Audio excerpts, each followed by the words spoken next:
it's not the things that we rehearse in life, Tim, you know, our graduations and all the things that were important that I remember. I remember all these little unrehearsed things that happened, you know, little things that if I were intoxicated, I'd have missed that. Mm-hmm. And so that's what I love about living at the sanctuary, man, because I get to see the human experience every single day and take people through this process and see them at the end completely different than how they got started.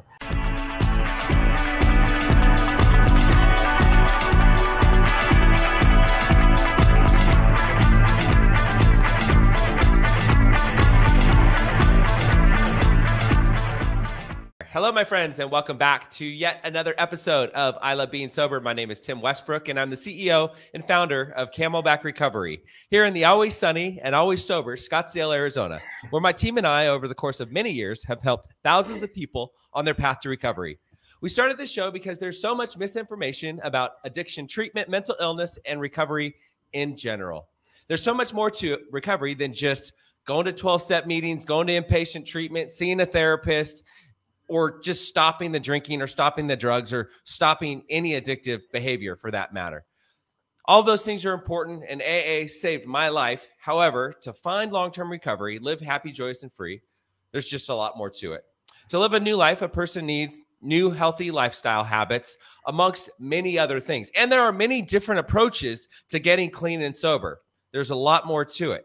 And typically, this includes new eating habits, new exercise habits, new sleeping habits, new hobbies, new interests, new friends, self-care becomes a priority, and the list goes on.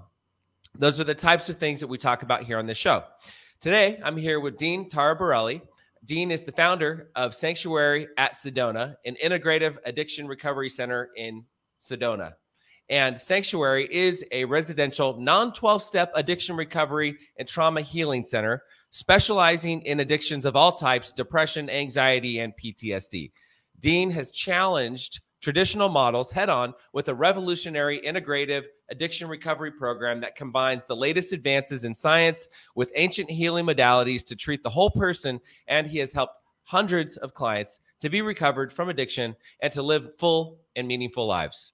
Today, we're going to talk about Dean's experiences with his own recovery, along with the holistic approach to breaking free from addiction. Dean, welcome to the show. I'm so glad to have you here.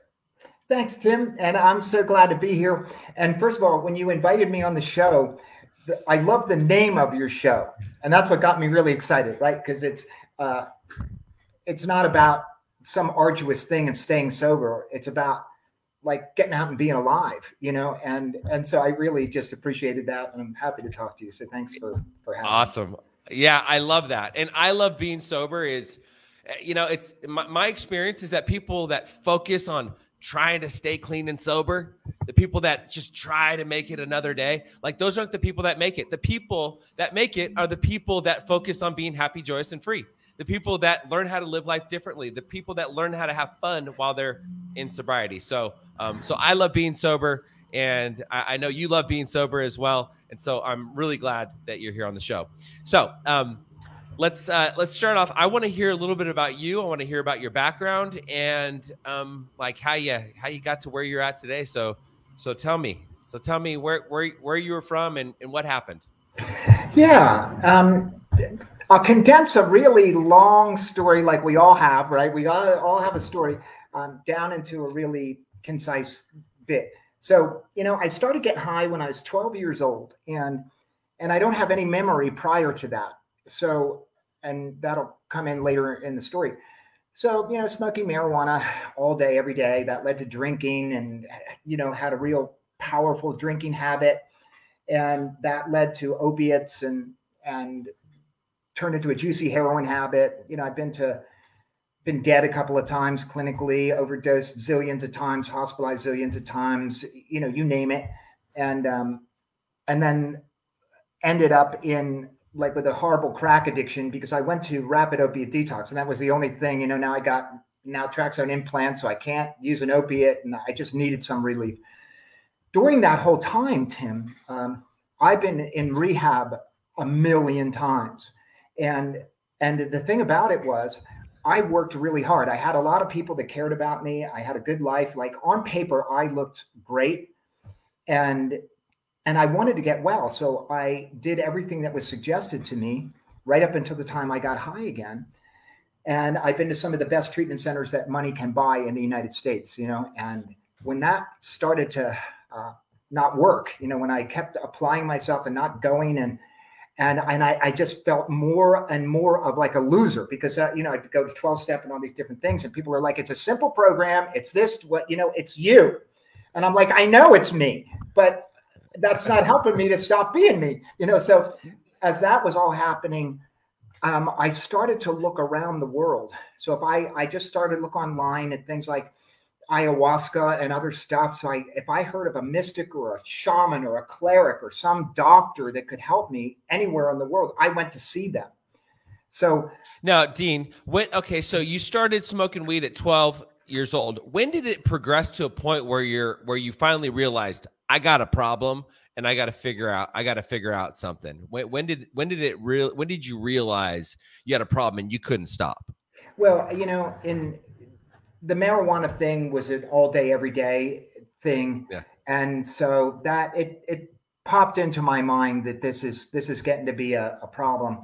It's really when alcohol came into the mix, because that's harder on the body. So I think that, you know, like many people, I was able to be a functional alcohol abuser for a long time, you know, still socially going out and all that kind of stuff until I couldn't anymore. Then I'm a home drinker. And so that, I think in my mid-20s was when it became very apparent that, like, this is going in a way that I am way beyond my control. Right.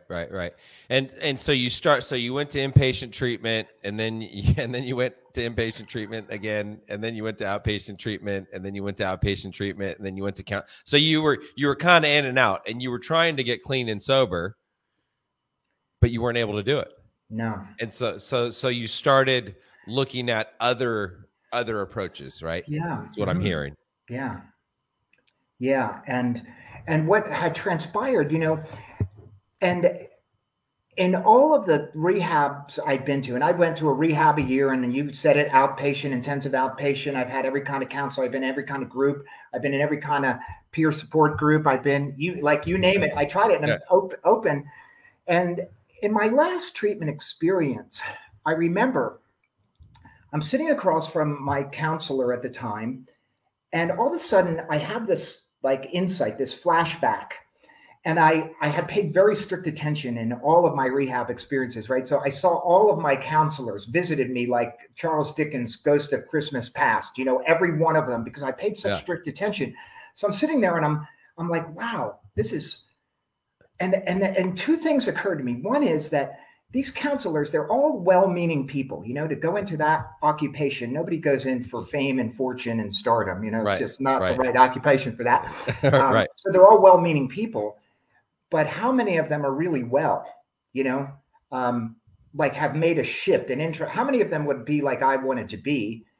And I don't think too many of them. And then the second thing was, it occurred to me, oh my God, I've amassed this knowledge. I know more about this subject than everybody I've ever sat across from, because I have this worldview that most people haven't been exposed to.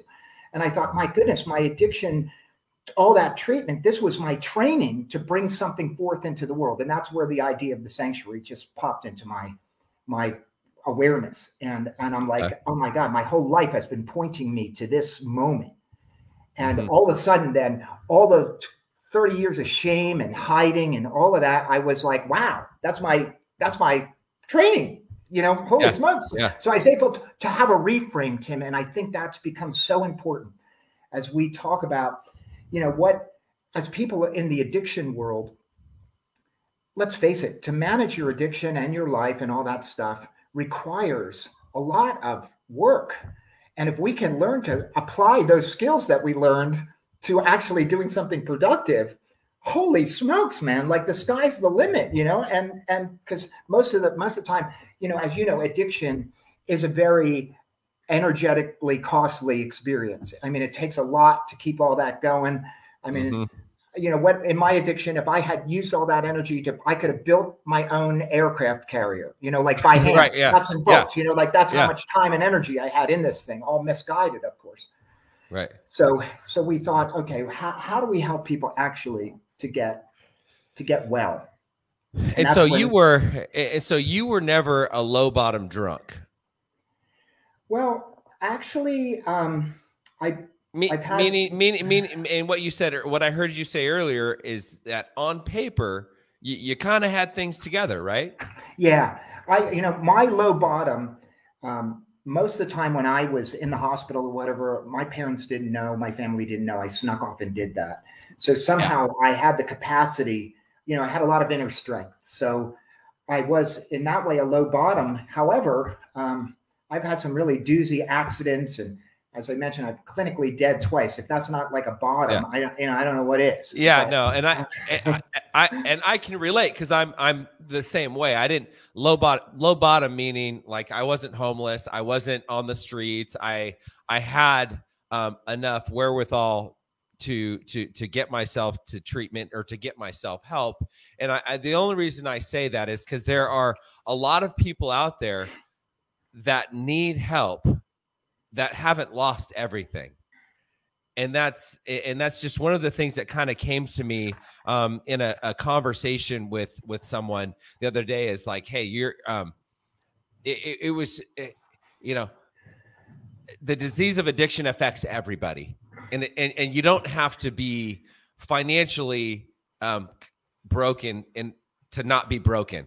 Like, I was broken, you were broken. I understand. You know what's so interesting, Tim, with all of these things? First of all, there's a million addictions out there. Many of them are actually condoned by our society. One of my other addictions was work addiction. So to keep my other addiction going, and I had a $200,000 a year habit for a while. Right. And I'm not saying that as some badge of honor. This is a person who didn't feel well, right? I'm this sick man, but in order to support that, I got to work 16 hours a day. Yeah. So I'm working and doing all that stuff. The interesting thing about sickness of any kind is the longer it goes, the less choices that you're going to have. So right now, people that are not necessarily incarcerated or broke or been kicked out of their house, well, it's only a matter of time before, health begins to fail. Hey, you have a heart attack. You don't have a choice of whether you're going to the doctor or not. You get a DUI. You don't have a choice of whether you're going to jail or not. You run somebody over. You don't have a choice of living without the rest of your life. So as this thing progresses, our choices and our circumstances become much more limited. So I would tell people, what the trajectory is looking like. It doesn't take a genius to figure that out. I don't know that need to go see a counselor to know that your life is heading in the wrong direction.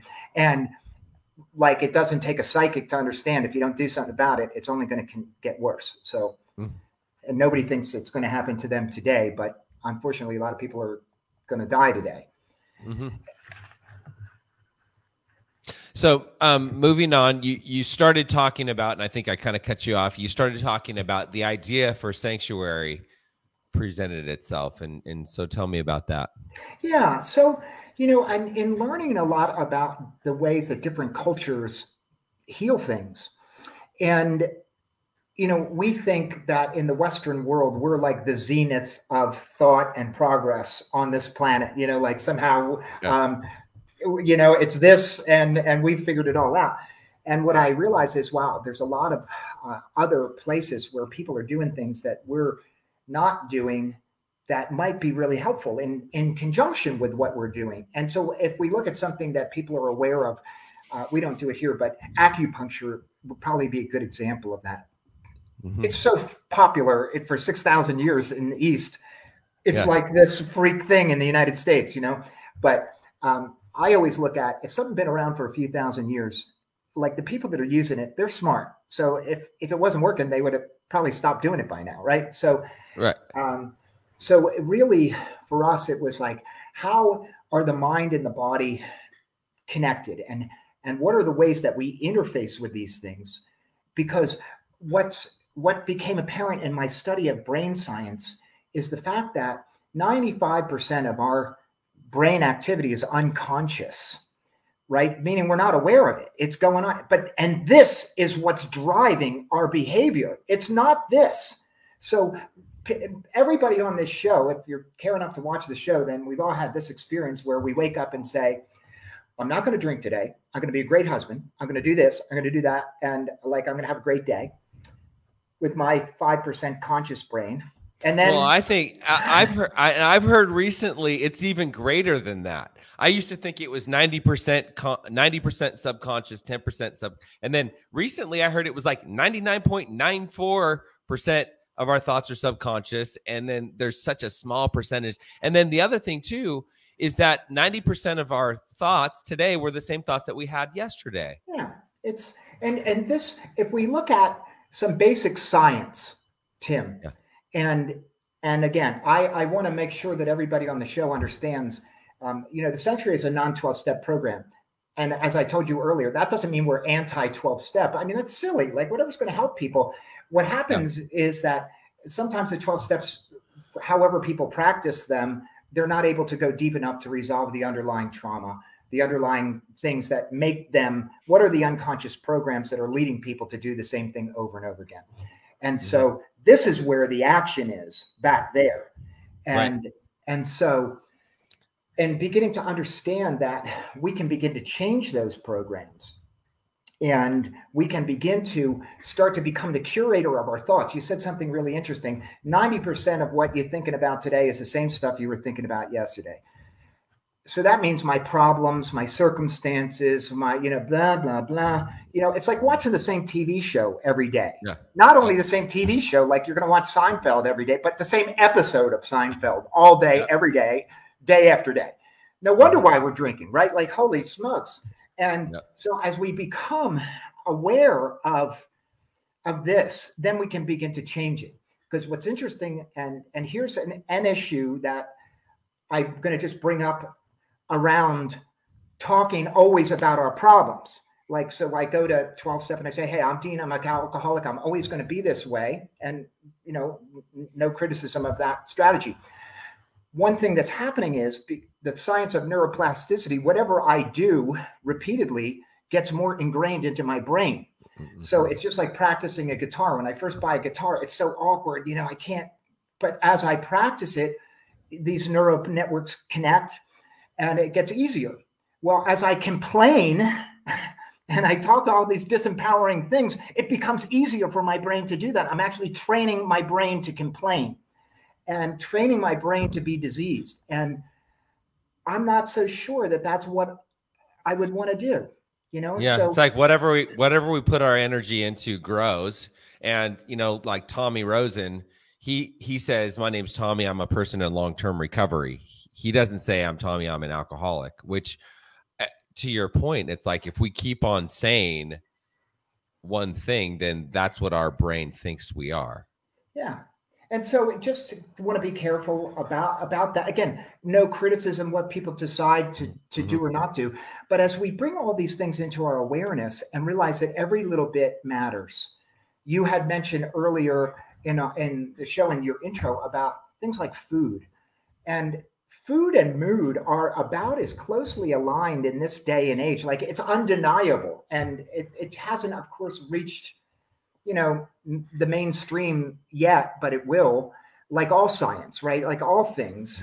You read a textbook now, it's, you know, the data's 10 years old. You know, by the time it reaches kind of the digestible masses, it's been out there. So all of these things combined, I'm not saying that changing your diet is going to, you know, lead you to recovery, or, you know, being careful how you're watching your thoughts is going to make you recover or any of that. But when you add all these things together, then we got some momentum going. And that's what really the holistic process is all about. Yeah, it's everything. It's everything. Like, my experience is someone needs to change everything about their life if they really want to be clean and sober, happy, joyous, and free. And that, as I said earlier, it's everything from new eating habits, new sleeping habits, new exercise habits. They pray and meditate.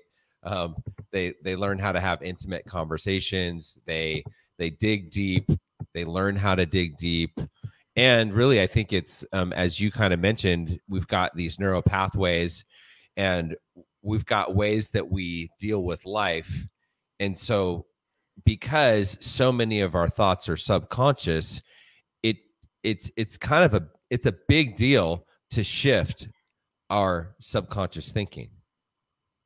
It is. And, our subconscious thinking, Tim, and here's why we have to use a holistic protocol, because connected to my unconscious, so all of my organs have neurons in them, primarily the heart. Heart has neurons, so those are brain cells. Other organs have these as well. The gut has brain cells in it. So all of my organs are communicating with my brain to let me know whether I'm okay or not. And so if, let's say, my gut is out of whack and I got a lot of pathological bacteria in there because I eat a lot of sugar and a lot of processed food, well, that sends a signal up to my brain that I'm not okay. It's called gut dysbiosis. But I'm not okay. I'm feeling anxious, but I don't know why, right? So I'll look at my environment. Oh my God, it's my wife or my job or my interview with Tim Westbrook, and whatever it is, getting me nervous. And meanwhile, it's happening in my body.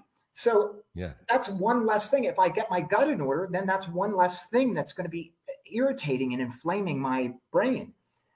And it feels like, hey, the more of those things we can get out of the way, the better my chances of staying in recovery. Like it feels so simple to me. So I'm not sure why more people aren't adopting the strategy, although they are now.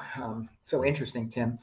20 years ago, when the sanctuary began, we were the only ones doing it. Like, you typed in holistic and one center came up. And so we were like the freaks of the industry, right. Oh my God, these guys are a bunch of hippies out there. And now everybody's talking about what we're talking about, and I don't know how webmasters know all these things, but centers coming on our website and getting ideas and taking stuff and all that, which is fine. I mean, that's why it's not secret, hey, the more people that get well, the better world is going to be. There's enough people out there that need help. Like we're all here helping people, and that's it. Yeah. So at any rate, how the interconnectedness of the body, and we look at medication and those kinds of things, and thank goodness we have medication, and a lot of times people think a holistic program is about, oh, let me get rid of medication and do meditation. Actually, holistic means the whole thing. So if I need medication, hey, let me add some medication. But what's so interesting is if I don't take care of other things like my gut, which is where the lion's share of my serotonin is made, in the gut. So, oh my God, then I go to the doctor and get an SSRI, meaning I don't have enough serotonin on my synapse. Well, if the manufacturing plant is all messed up, then I better fix that first. And I may not need the SSRI, So it just, all of these things work together. The body and the mind and the soul and the energy body, the spirit, all are working together. And we have to understand what the interventions are for each of them, because the interventions on the domain of the soul, for example, and we've all heard the hole in the soul, anybody that's ever been to a 12-step meeting, you hear that, and no alcohol, no drug, no sex, no notoriety or money going to fill that hole in the soul, because the soul resonates in a different language. It doesn't understand any of that, nor does it understand logic and reasoning. So as we understand the different protocols for the different areas of our body, and then we can intervene, all of a sudden now we get some momentum and people begin to feel better. And as you had said, people need to make some great changes. Well, I'm going to tell you, Tim, that people rationalize, and everybody listening to this thing can list a couple of changes that they need to make in their life right now that they're putting off because of some rationalization. Oh my God, when my kids retire, or my kids graduate, when I retire, when this happens, when that happens, and it all makes sense. But these are clues as to why people are hurting themselves. If I'm not living according to my own value system, what's that eventually going to do?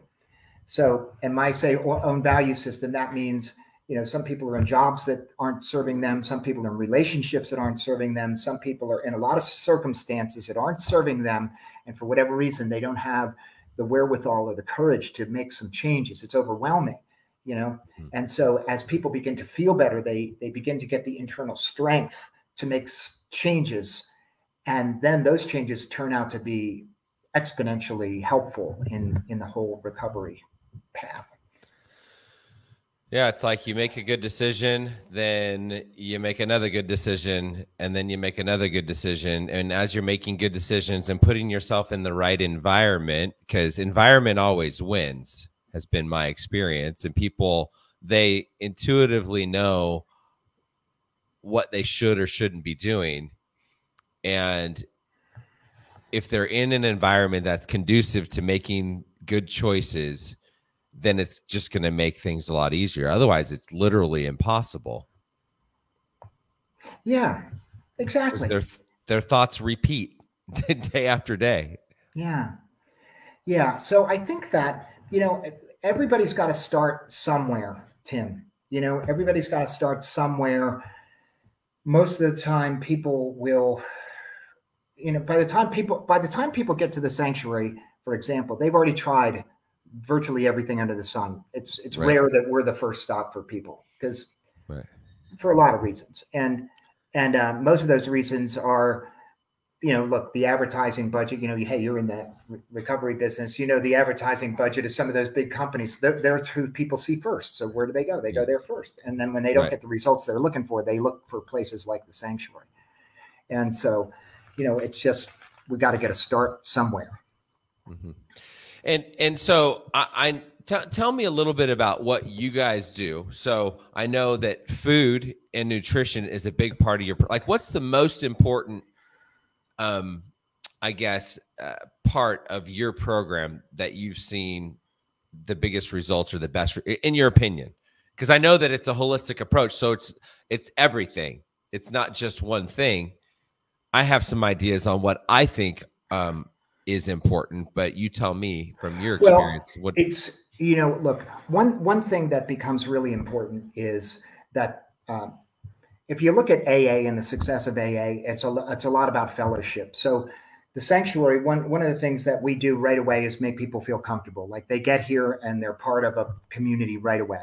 And Mm-hmm. and our whole setup is, because people need to feel safe in order to go where they don't even know where they need to go.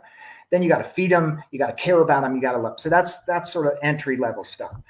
I think that we're helping people because we've designed a program that really is about examining these unconscious programs. And that's all they are, Tim, are programs.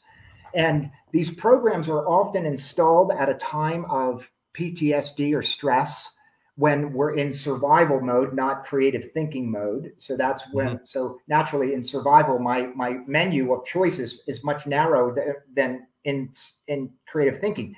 Yeah. So we've developed a program. Okay, so how do we get to these unconscious programs so we can get them up and see them? So we have a whole, that's the primary platform that they're going around. And then they get sessions. We do a lot of body work because we hold tension, trauma in the body. We do a lot of work on the nervous system through energy psychology, energy work. And the energy system of your body is primary in terms of its healthy system. Very little is known about it or studied about it in the United States. It's all over in the Eastern world. And so I could not get well until I understood my energy body. And so here's a way that people can understand what I'm talking about when I say that. People that are old enough to have driven under a high voltage power line get static on your radio. And, back in the day, it's the digital age, it doesn't happen anymore. Tim, you probably remember that. And many people know that the people that live underneath these high voltage power lines have higher incidence of certain kinds of sickness, because electricity going down a line creates a field, and everything in the field is affected by the field. And the human nervous system is all electrically generated. The whole thing is electricity. So that means your spinal column, like this high voltage power line, and around your body is a field of energy that becomes very important to your health. And so that's another strategy. We teach people how to meditate. We teach people how to do these different things. We teach people how they're going to cook. We give them the strategies of self-care that make a giant difference. So I don't know that any one thing is any more important than the rest. our psychiatrists, for example, we're trying to get people off of as many meds as we can, because oftentimes people are kind of numb. There's too many meds going on a lot of times. And so just get them balanced chemically, to get them balanced emotionally, right? So then we get the start of starting to examine these unconscious beliefs, these unconscious strategies that we've adopted that will include getting high as a way to mitigate stress and pain. Right. And so I don't know that there's any one thing in our facility. We don't have the hierarchy as in the typical addiction centers. Hey, the medical director is on the top, and the housekeeper is on the bottom. Actually, probably the most important person at the sanctuary is the chef, and because we can't live without the chefs for a day. And then the housekeeper probably just as important as that, because we can't live without those guys either.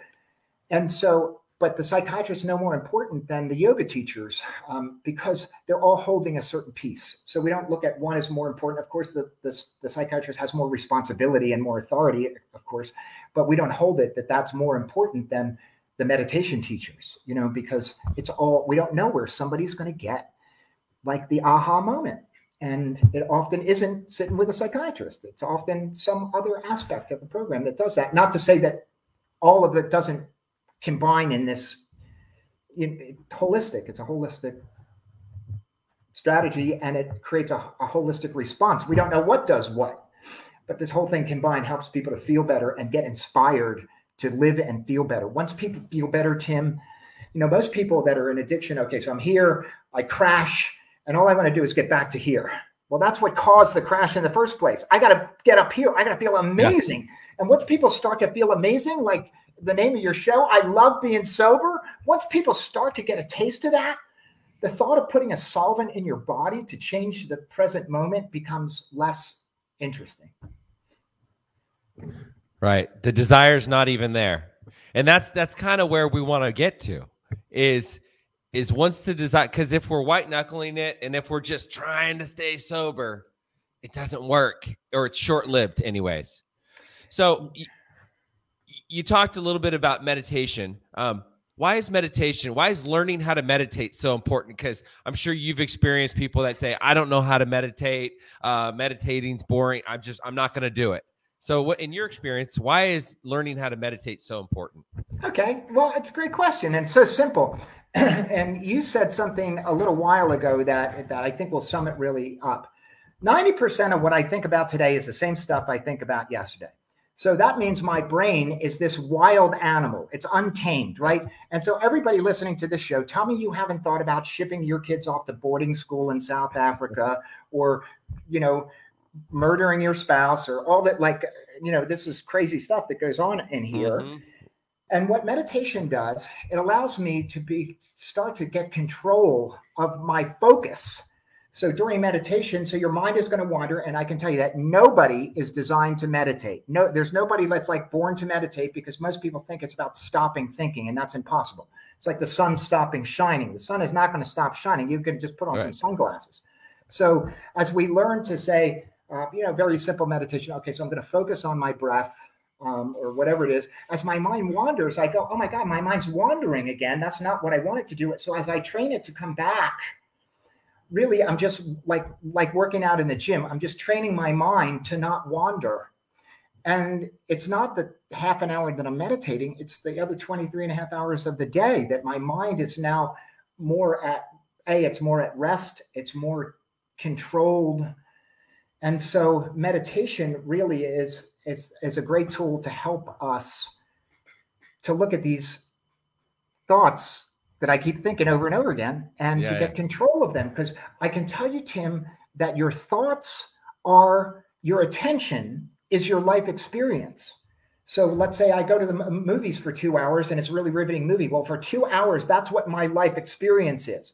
So whatever you're thinking about is your life experience. So do I really want to be a slave to my own thoughts, that I'm thinking about stuff that happened 10 years ago, or stuff that might happen 10 years from now, or all this other stuff? Probably not. I want to think about love, and I want to think about connection. I want to think about service. I want to think about how do I be a better husband or father, or better helping people in recovery. Not, oh my God, I'm such a jerk, and I can't believe I did that wrong, and I can't believe that's wrong. And so meditation helps us to manage our thoughts better. Right. And hey, man, your thoughts are the most important thing, because not only are they your life experience, but always before you're going to get high, you're going to think about getting high. So nobody just gets high without thinking about it. So the thoughts become really important, because, hey, you know, I wake up in the morning, I think, gosh, I have to go to the bathroom. 10 minutes later, or 10 seconds later, my body's in the bathroom. I think, wow, I'm hungry. 10 seconds later, I'm standing in front of the fridge. So it all starts in here, man. Mm-hmm. Thoughts become things. And I mean, thoughts can be toxic. We're thinking about yesterday. We're thinking about tomorrow. If we're focused too much on yesterday or tomorrow, or the things we did, or what we should have done, or what are we going to do when, that's when we spiral out of control, has been my experience. Yeah. And these are all things that are outside of our control. You know, I share a little story with you, Tim. I lived in a Buddhist monastery for a while, and I went at the wrong time of my life. You know, I am just not ready to be at a Buddhist monastery. You know, I was actually in rehab 2 weeks before this. Okay. So, and I had been interested in, as I said earlier, holistic stuff. So I'd read a zillion books about meditation, and meditation, you know, you hear it like, just watch your thoughts, but don't engage them, like clouds going by. So what that would mean is, if I'm sitting here having a conversation, and let's say somebody comes into my office and I just notice that they're here, well, that's just noticing it. But if I turn around and yell at them because they're in here and I told them not to, then I'm engaging them. So I watch, in my first meditation at this center, I'm having this meditation. I'm watching all my thoughts go by. I'm like, wow, I'm doing it. So I just watch them all go by. 45 minutes later, I have one of the biggest revelations of my life. And I'm like, holy smokes. No wonder my life is so screwed up. This is the kind of stuff that's going through my mind. Like stuff I wouldn't even watch on bad TV. And it's occupying my precious thoughts, you know? And I'm like, oh my God, this is garbage. Like, no wonder why. I mean, I wanted to get high then, right? To just stop this. It's like watching the same TV show every day. It's like driving me crazy. Right. The mind is the mind can serve you, or it cannot serve you, and it's learning how to tame your thoughts is powerful. Yeah, that's it, man. Yeah. So let's talk about some of the other things like ketamine. You want to talk about ketamine for a minute, and what your experience has been with ketamine treatment? Yeah. So ketamine is what it does, and people use it as an antidepressant, and it's helps some people with that.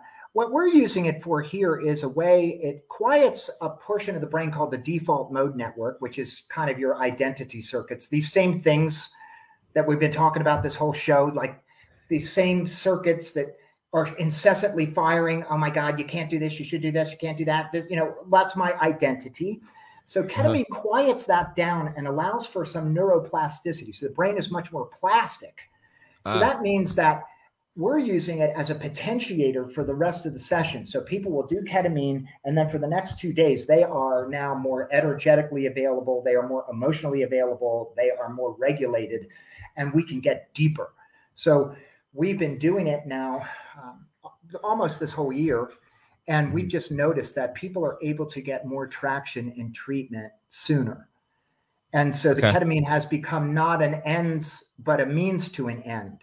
So we're not using it as an antidepressant. We're actually using it to potentiate the other work that's happening. And it really has been powerful.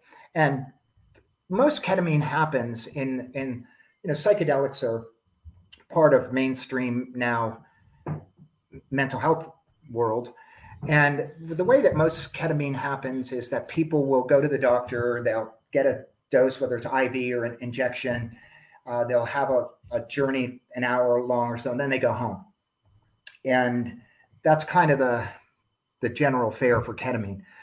We do it as a group. And what's interesting is that in some countries around the world, people have used psychedelic plants, and they do it in a group ceremony, and it's a very powerful experience.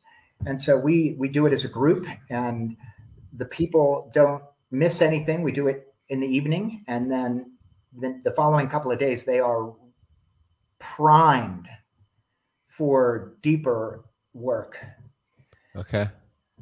So again, it's a tool. It's a tool. Like all of these things, Tim, these are all tools, and not like there's no such thing as the panacea. As you know, you've been doing this a long time, right? Everybody looking for like the pill. There is no pill. It's the whole thing. It's overall health. And what tools can I use to accelerate my healing process? And ketamine just one of them. And so what I'm hearing you say is it makes a person a little more flexible to, so it's like, let's say, for example, without it, maybe it's harder for us to get vulnerable. It's harder for us to go deeper. It's harder for us to change our subconscious thinking. Maybe this opens us up a little bit more, is what I'm hearing. I mean, I've never experienced ketamine treatment, but I know that a lot of people out there are, and a lot of people are seeing success with it. So it's a tool, which is what you guys use it for. Is that correct? That I'm hearing you say that it allows a person to be a little more flexible to where they can go a little bit deeper. Yeah. And flexibility. So we look at flexibility of the brain. That's called neuroplasticity, right? Mm-hmm. So, and that's what we're looking for. We're looking to change our brains. We're looking to change our body. So there's a science called Epigenetics, which means that my environment signals my DNA. So there's been this whole big talk about, oh my God, you got the alcohol gene. And there was actually no such thing as an alcohol gene, but you got the alcohol gene. So that's your lot in life, and too bad for you. Well, actually, we know now that genes turn on and off. And so my thoughts, my diet, my exercise, all the things that I take into my day are either upregulating or downregulating. So there's a lot of different things that we can do that are all tools to help us to make these changes in our bodies that lead to sustainable recovery. And, I use the term recovered, and a lot of people ask me about that. And what I mean by that, Tim, is that for me, my addiction and my recovery and my ongoing, it's not a primary focus in my life. I don't wake up ever and say, God, I really wish I could get high today, or it doesn't even cross my mind. Right. I live in this environment. I live at a treatment center, and I still don't think about getting high. I've had operations on my body. I take opiates as prescribed. I don't have, back in the day, man, if I took an opiate, I'd be like, when's the next one? When's 4 hours? When's this? Should I take another one? Should I not take another one? When is that? Can I get a refill on my prescription? That whole. Oh yeah. I can relate to all of it. So yeah. I have none of that now. So I think about it. Well, my addiction is in my past. Now, I don't look at that as, well, let me just casually get high now. I don't do that. Why would I want to change the present moment? Life is so sweet. I love being sober, Tim. I love your tagline, So why would I want to do anything different than that? It's so exciting to be available to the subtle clues and cues, right? Little intuitions, little things that say, go there today. And that's when I meet my new boss, or my new love, or my new this, or my new that, So when we're available to like little subtle clues and cues, all of a sudden it changes our life from an okay, just getting by, to an amazing experience of like wonder and mystery. And gee, who wouldn't want that? Anybody who's getting high is actually looking for that, Tim. We're looking for something more than what I'm feeling now. So we're just looking in a place that's not sustainable, as you know. Yeah. Yeah. One of the things that I write on my gratitude list quite often is I'm grateful that I'm sober and thinking clearly. I'm thinking clearly. I'm aware of the subtle things that happen in life. And if I wasn't clean and sober, then I wouldn't be able, I'd be numb. I'd be numb to the world, and I'd be numb to things that are happening in the world. And I never want to give up what I have. And I used to hear people say I'm a grateful recovering alcoholic. And I'm like, what in the world are they talking about? But today, the life I have is so amazing, and I wouldn't change it for anything. And I think that's kind of what you said earlier, Dean, was, why would I ever want to give this up? Why would I ever want to ruin the life that I have? And if you go down that path of the way we were programmed to live, we lose it. Yeah. And I think, Tim, the programming And look, our world is really upside down right now. And I don't know that there's anybody that wouldn't agree with that. And so trying to fit in a dysfunctional system does not make us healthy. And that's what I did. You know, when I was young, what do? Well, you go to school, then you go to college, then you get married, then you do this, then you do that. That's my prescription. I didn't question it. I had no earthly business going to school. I would do much better at college if I went now and have fun. You know, I'd get way more out of it, you know, but I just went through the motions and didn't question, like, what does any of this mean? What am I really supposed to be doing? What is the meaning of my life? What are my gifts and my skills? And what is going to be my legacy on this planet? I never thought about anything like that, you know? And these are all big questions that, because a lot of times people that are using intoxicants are looking for a deeper life experience. And if we look at it this way, Tim, in the simplest thing, people avoid pain and seek pleasure. That's what all animals do. So nobody that I've ever met says, I started drinking because I was in pain. Nobody does that. People start drinking because it's fun, right? All of a sudden I can dance better. You know, I can have courage to go talk to some member of the opposite sex. That begs the question, wait a second, what is it about how I feel about myself that I can't dance? I can't be free. Oh, I got 2 left feet, or I can't do this. I can't do, people think I'm stupid. I'm uncoordinated. That's where we got to get to, because that's what's holding you back in your life, right? And then we take an intoxicant and my inhibitions go down. So now I'm able to express, my unconscious is able to express more freely. And that's why a lot of anger comes up for some people when they're intoxicated, right? It's all that pent up stuff, got to go somewhere. So if I don't, you know, deal with all that, then it just comes back as shadow to haunt me. Right. Are there any other modalities or tools that you that you've been using that you've seen success from? Besides, we talked a little bit about ketamine. Is there anything else that is like a newer tool that you guys use or that you've seen success from? Yeah, well, one of the things that we're also doing is we're doing a lot of IV nutrient drips for people. Okay. And things like NAD. And what these are powerful detoxers for the body. They're cellular upregulators. The nutrients, a lot of people are nutrient deprived by the time they come to treatment. Most food in treatment centers, as you know, is terrible. It's all garbage, carbohydrate, you know, and look, if you haven't eaten for a couple of months, anything's better than nothing. But at the end of the day, what needs to happen is that, you know, we need to give the body nutrients. So as the body starts to get its nutrients, it gets stronger, faster. So that's another thing that helps in early recovery. We got to replenish the body, right? We got to repair the damage to the body.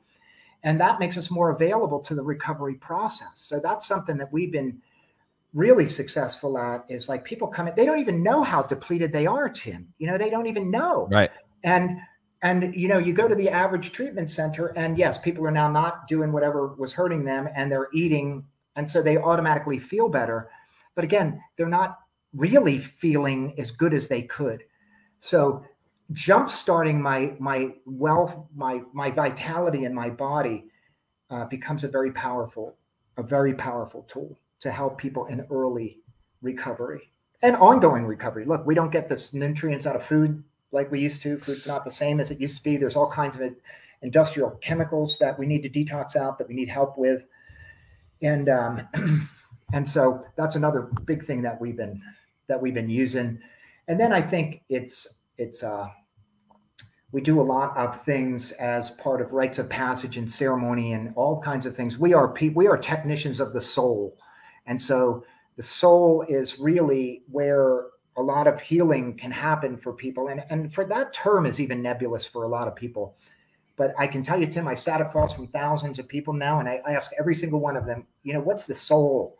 And people sometimes have a good answer about it. Sometimes they don't. But across the board, people know that it's important. And they know that it represents like their deepest, truest, corest, most essential self. And if I'm not connected to that, then how am I ever going to possibly feel well? So, right. and this is what we are masterful at here, because the soul, again, I can't get there through an intellectual experience. Well, yeah. And I think that that's one of the reasons why people in a 12-step program, they got to do the work. They've got to do the steps. That for me, that was my experience, is going through, doing my inventory, making my amends, which is in line with working on the soul. My soul has to feel good in order. I got to clear away the wreckage. And so it's along the same line. And speaking to IV drips and NAD and ozone therapy, like I'm all about it, because I'm a I don't know, I guess I'm an example of a person that's in recovery that utilizes those types of treatments. I mean, I get an IV drip once a month. I use NAD. Ozone. Do you have what's your experience with ozone therapy? Ozone is amazing detoxer. You know, what's interesting, I have taken all of my, like, I love, like, alchemy, you know, so I love trying different supplements and different things. So the IV clinic at the sanctuary is right below where I live. So I go down there a lot and just see kind of what the latest is going on and what the latest thing we're dripping. And so I just love doing that because I feel better. And it also keeps me on the cutting edge of what's going on. There's not one practice or therapy at the sanctuary that myself or Kelly, that's the co-director here, haven't had ourselves to know. Right. Yeah. Like, so I have a direct experience of everything that's happening here. And so, but I do that not to stay, you know, it's not about the same. I do it because it's fun for me. Like, that's something that's just so interesting, like staying young and excited and fun and vibrant, you know, like to have energy. Like, who wouldn't want that, you know? And I want to do this right up until I die. There's no reason why we have to be on the decline when we get old. So it's so interesting that all the things that are now in recovery are all the things that they're using for anti-aging, because they help the brain, and the brain is what deteriorates and why people get Parkinson's and Alzheimer's and that kind of stuff. So actually, everybody, Tim, should be doing what we're doing, right? Because it'll prevent all these degenerative diseases that are so now common and prevalent in our culture. And we look at Parkinson's, we look at autism, we look at all those things. Yes, maybe we don't have that, but these are all things of the brain. And maybe I don't have autism, but whatever's causing this massive increase in autism might be affecting my brain in a negative way, even though I don't have autism. You know what I mean? So doing everything that we can to protect our brain and to actually increase our brain capacity, make our brains younger, that's the side benefit of being in recovery. Actually, it's the full benefit of being in recovery, and not drinking is the secondary thing, you know. And again, but I don't want to in any way dismiss, like, when early recovery, it's hard, and whatever we need to do to not drink or not take a drug, do that. If it's 20 meetings a day and you got to plunk yourself down at the Alano Club, then do it, you know. But that's not going to last forever.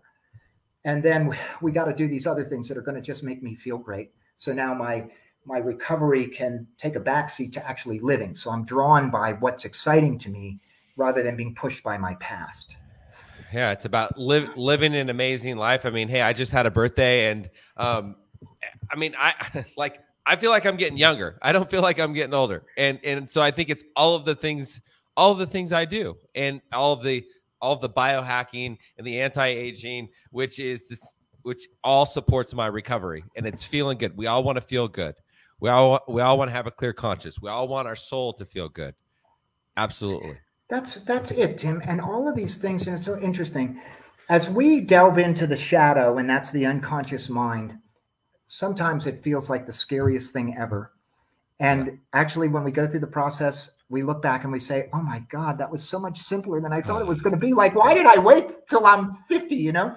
And so that's, you know, recovery is actually, when we do it right and we look at it like a lifestyle, it becomes much more exciting and much easier, in my opinion, than when we're just trying to go through this arduous thing, as you said earlier, like, don't drink today. And, you know, my life becomes about abstinence. And abstinence, I can tell you, is not super exciting unto itself. Abstinence is exciting because it's the doorway to a million other experiences that I wouldn't have if I wasn't abstinent. So Sanctuary and Abstinence-based program And it's only because that's the ticket into the game. That doesn't get me in the game. That just gets me in the stadium, you know? So yeah, I love that. That's the ticket. That's the ticket into the game. Is there a question that you wanted me to ask, or that you've always wanted to be asked and it hasn't been asked, and it has not been asked? Is there a question you'd like me to ask? I don't know that there's a question, Tim. I think that, you know, I'm blessed to be interviewed a lot because we have a completely different model than exists. And the one thing that nobody really ever asks me about is, like, what is it like to live at a treatment center? You know, because I live here and I have for 20 years. So that's three shifts, man. That's not just one shift, even though, you know, I go to bed, but hey, something happens in the middle of the night, you know, we got to respond to that. So, and this becomes, you know, it's like a calling. And so there's a whole personal side to this that is really exciting. I don't think we have time to talk about it now, but I think that what inspires me is people that get so passionate about what they choose to do with their lives. And I've always been one of those people. I look at that in awe, and now I realize, oh my God, I'm one of them, you know?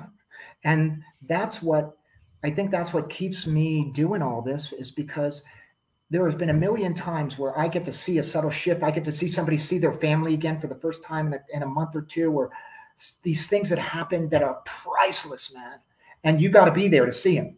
And this is the whole thing about recovery, right? If you're not paying attention to your kid's going to do this amazing thing. And you know what? You're looking off over there and you miss it. It's not the things that we rehearse in life, Tim, you know, our graduations and all the things that were important that I remember. I remember all these little unrehearsed things that happened. You know, little things that if I were intoxicated, I'd have missed that. Mm-hmm. And so that's what I love about living at the sanctuary, man, because I get to see the human experience every single day and take people through this process and see them at the end completely different than how they got started. And that's enough to forego living in a house in town and all that kind of good stuff. So, yeah. But anyway. That's amazing. That's awesome. You guys do great work at the sanctuary. And Dean, I really appreciate you taking time out of your day to be with me here today on the show. And where can people find you, or how can they learn more about you or the sanctuary? Yeah, thanks, Tim. And I just want to respond in kind and say, you know, I appreciate your work. And when you asked me to be on your show, I'm like, man, there's a guy that I respect and I appreciate him and what you're doing. So just thank you. And anybody that wants to check out the sanctuary, the cool thing about the sanctuary, there's a lot of information on the site, even if you don't need to come here. And that's www.sanctuary.net. And so just go check it out. Feel free to browse around. There's all kinds of resources and things and a lot to learn about. Awesome. Thanks again. And everybody, thanks for listening, and hope you have a great rest of your day. Yeah, you too. Bye, everybody. Thank you so much.